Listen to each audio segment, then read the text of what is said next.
বছর যাবৎ আলোচনার ভিত্তিতে কতিপয় নোট অফ ডিসেন্ট সহ ঐকমত্যের ভিত্তিতে রচিত জুলাই জাতীয় সনদ বিগত 17 অক্টোবর স্বাক্ষরিত হয় এবং দেশের সংবিধান ও আইন অনুযায়ী তা বাস্তবায়নে সকলে অঙ্গীকারবদ্ধ হই। সম্প্রতি অন্তর্বর্তীকালীন সরকারের উপদেষ্টাদের মধ্যে কেউ কেউ জুলাই জাতীয় সনদের বাইরে কোনো বিষয়ে সরকারের সিদ্ধান্তের ঘোষণা প্রসঙ্গে যে সকল বক্তব্য দিচ্ছেন তা বিভ্রান্তিকর এবং ঐকমত্যের ভিত্তিতে গৃহীত সিদ্ধান্ত অগ্রাহ্যের শামিল বা অগ্রাহ্য করার শামিল। আবার আমি এটা পড়ছি যে সরকারের সিদ্ধান্ত ঘোষণার ক্ষেত্রে যেসব বক্তব্য দিচ্ছেন তা বিভ্রান্তিকর এবং ঐকমত্যের ভিত্তিতে গৃহীত সিদ্ধান্ত অগ্রাহ্য করার শামিল। আমরা স্পষ্ট ভাষায় বলতে চাই যে জুলাই জাতীয় সনদে উল্লেখিত বিষয়দের বাইরে সরকার কোনো সিদ্ধান্ত ঘোষণা করলে সনদে স্বাক্ষরকারী কোনো দলের জন্য তা মান্য করার বাধ্যবাধকতা থাকবে না। এটা আমরা আবার বলছি, আমরা স্পষ্ট ভাষায় বলতে চাই যে জুলাই জাতীয় সনদে উল্লেখিত বিষয়দের বাইরে সরকার কোনো সিদ্ধান্ত ঘোষণা করলে সনদে স্বাক্ষরকারী কোনো দলের জন্য তা মান্য করার বাধ্যবাধকতা থাকবে না। সেই ক্ষেত্রে সকল দায় দায়িত্ব সরকারের উপরই বর্তাবে। এই ব্যাপারে সতর্ক পদক্ষেপ গ্রহণের জন্য আমরা সরকারের প্রতি আহ্বান জানাচ্ছি। আপনাদের সকলকে ধন্যবাদ। আল্লাহ হাফেজ। বাংলাদেশ জিন্দাবাদ। আমাদের এই সংক্ষিপ্ত আজকে এই আমাদের যে বক্তব্য রাখার জন্য আপনারা কষ্ট করে এসেছেন, সুযোগ দিয়েছেন, তার জন্য আপনাদেরকে আবার ধন্যবাদ। সরকারের পক্ষ থেকে তো উদ্যোগ নেওয়া হচ্ছে, আবার সাথে সময় বেঁচে দিয়েছিল, আবার সেই সময়টা শেষ হয়ে গিয়েছে। আমাদের জানতে পেরেছি আনঅফিসিয়াল আপনাদের সাথে যোগাযোগ করা হয়েছে যে সমস্যাটা হয়েছে সেটা সংকটের জন্য, কিন্তু আজকে আপনারা বলে দিলেন যে সরকার এর বাইরে কোনো উদ্যোগ দিলে আপনারা সেটা গ্রহণযোগ্য হবে না, আপনারা সেটা মানবেন। বিষয়টা কোন দিকে যাবে?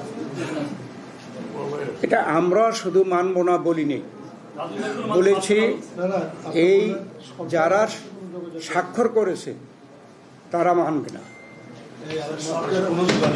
সরকার আমার কিছু কোনো যোগাযোগ করে নাই তো আমাদের সনদ এবং গণভোটের বিষয়টা কি হয়েছে? কি বিষয়? প্রশ্নটা ক্লিয়ার করো। স্যার যেহেতু বললেন যে স্বাক্ষরকারী দলের কোনো দায় থাকবে না, তাহলে যে জটিলতা সৃষ্টি হয়েছে রাজনীতিতে বিষয়টা এবং সরকারের যে আদেশ জারির বিষয়টা, সেই বিষয়টা আপনারা কিভাবে দেখছেন? বিষয়টা হচ্ছে যে আপনারা তো বললেন জুলাই সনদে স্বাক্ষর করার পরে সনদের বাইরে যা আছে সেগুলো রাজনৈতিক দলগুলো মানতে বাধ্য নয়, কিন্তু সেই ক্ষেত্রে জামাত ইসলামীও তো সনদে স্বাক্ষর করেছে। তারা আবার এই জাতীয় নির্বাচন আগে গণভোটের জন্য কিন্তু তারা আন্দোলন করছে এবং আজকেও তাদের কর্মসূচি চলছে।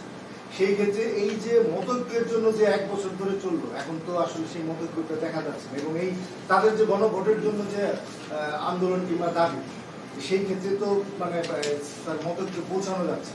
এটাই আপনাদের জিজ্ঞেস করতেছেন কেন? তারা সনদে স্বাক্ষর করার পরে আবার একটা নতুন প্রসঙ্গ নিয়ে তারা আন্দোলন করতেছে, এটা তাদের জিজ্ঞাসা করে বিষয়টি স্পষ্ট হয়েছে। আপনারা যে নোট অফ ডিসেন্ট সহ যে অবস্থায় স্বাক্ষর করেছিলেন, আপনারা ওই জায়গায় আছেন কিনা, সেখান থেকে আপনাদের অবস্থানের কোনো পরিবর্তন হয়েছে কিনা? 1 নম্বর বিষয়, যে নোট অফ ডিসেন্ট সহ স্বাক্ষর করেছিলেন আপনারা ওইখানেই আছেন কিনা, ওইখান থেকে কোনো আপনাদের অবস্থানের পরিবর্তন হয়েছে কিনা, এবং গণপরিচিত কোনো পরিবর্তন এসেছে কিনা আপনাদের অবস্থানে? বলো। আমরা জুলাই জাতীয় সনদ যেভাবে স্বাক্ষরিত হয়েছে বিভিন্ন শোনা যাচ্ছে তো? ঠিক আছে, একটু জোরে বললেই হবে। আমার গলাতে এমনি বড়। জুলাই জাতীয় সনদ 2025 ঐতিহাসিক অনুষ্ঠানের মধ্য দিয়ে স্বাক্ষরিত হয়েছে। সেই সনদে বিভিন্ন রাজনৈতিক দলের বিভিন্ন দফায় কিছু নোট অফ ডিসেন্ট আছে। সেই নোট অফ ডিসেন্ট গুলোর ক্ষেত্রে বলাও আছে সনদে যে দলগুলো যদি নির্বাচনী ইশতেহারে উল্লেখ করে জনগণের ম্যান্ডেট পায়, নোট অফ ডিসেন্ট গুলো তারা সেভাবে বাস্তবায়ন করতে পারবে। এখানে আমরা 100% একমত। এখনো আমরা সেই জায়গায় আছি এবং আমরা স্বাক্ষরিত সনদের বাইরে নাই। কিন্তু যেভাবে জাতীয় ঐকমত্য কমিশন সরকারের কাছে সনদ বাস্তবায়নের উপায় সংক্রান্ত যে সুপারিশ প্রদান করেছে, তার মধ্যে নোট অফ ডিসেন্টের অংশগুলো উল্লেখিত নাই, একদম নেই। শুধু প্রস্তাবগুলোর ব্যাপারে 48টা দফা দিয়ে তারা একটা তফসিল করেছে।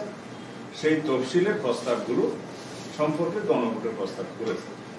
গণভোটের বিষয়ে আমরা একটা জাতীয় ঐকমত্যের স্বার্থে একই দিনে, জাতীয় সংসদ নির্বাচনের দিনে একই দিনে গণভোটের মাধ্যমে জনগণের সম্মতি নেওয়ার জন্য জুলাই জাতীয় সনদের উপরে আমরা রাজি হয়েছিলাম। সেই জায়গায় আমরা আছি।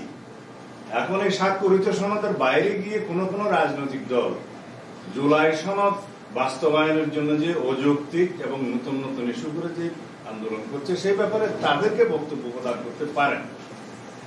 এর বাইরে আমরা সনদে স্বাক্ষরিত যে বিষয়গুলো আছে তার বাইরে যদি সরকার কোনো সিদ্ধান্ত নিতে যায়, সেটা কোন রাজনৈতিক দল যারা সনদে স্বাক্ষর করেছে তাদের উপরে কোনো দায় দায়িত্ব বর্তাবে না বা মানতে বাধ্য নয়। এই মেসেজটা দেওয়ার জন্য আজকে আমাদের এই সংগঠন। সাংবিধানিক আদেশ যেটা জারি করা, আপনারা রাষ্ট্রপতি দাঁড়ি করে এই পক্ষে ছিলেন, অন্যান্য দল দাবি করছে যে প্রধান উপদেষ্টা করবে। আসলে ওই জায়গায় অবস্থান দেখতে আদেশের বিষয়ে আমরা স্পেসিফিক কোন প্রস্তাব এরকম দেইনি যে আদেশ কে জারি। আমরা একটা সাংবিধানিকতার মধ্যে আছি। সাংবিধানিক ভাবে এই সরকার শপথ নিয়েছে, সবকিছু আইনানুগ ভাবে চলছে।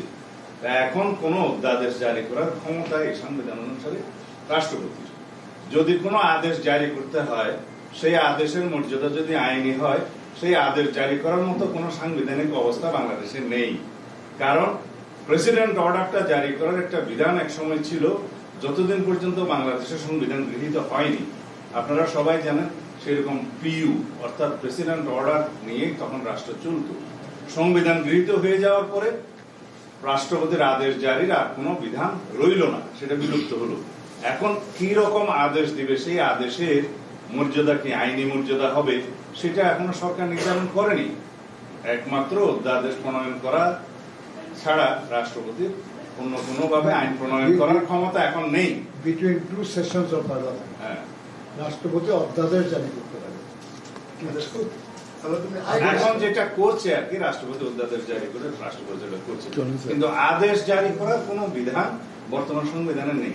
কিন্তু যদি এখন কোন প্রজ্ঞাপনকে আদেশ নামকরণ করতে চায় এবং সেটার আইনি মর্যাদা না থাকে, সেটা প্রজ্ঞাপনের মাধ্যমে সরকার প্রকাশ করতে পারে, গেজেট নোটিফিকেশন, আইন হবে না সেটা।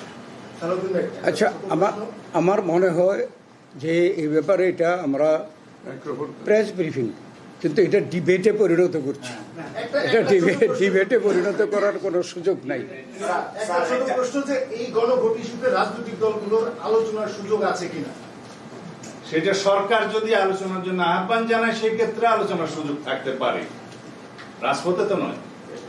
সরকার কি আপনার রাজনৈতিক দলগুলোর সঙ্গে আলোচনার আহ্বান জানিয়ে রাজনৈতিক দলগুলো কি না, সেই রকম কোন প্রস্তাব তো আমাদেরকে দেয়া হয়নি। সেটা আমি আবার আমাদের সাংবাদিক ভাইদের ধন্যবাদ জানিয়ে আমি এই প্রেস ব্রিফিংয়ের সমাপ্তি ঘোষণা করলাম। ধন্যবাদ।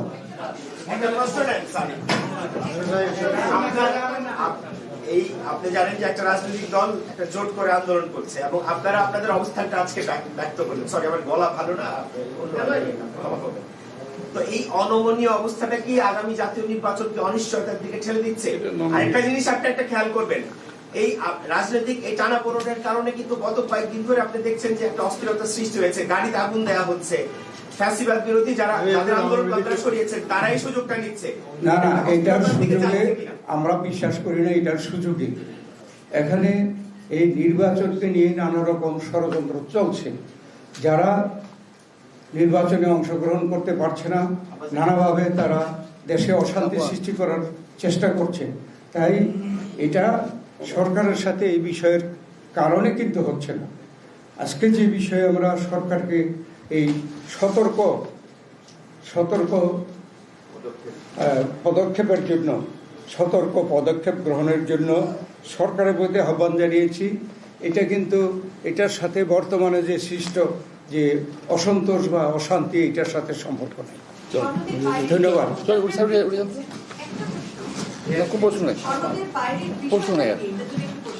না, সনদের ভিতরের বিষয়, বাইরে না।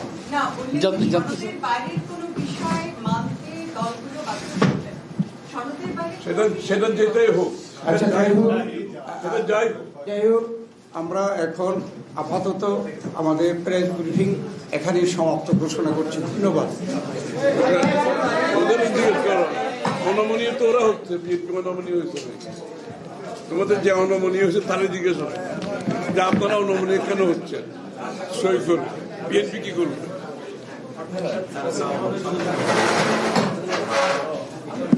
কি অবস্থা এখন আসুন।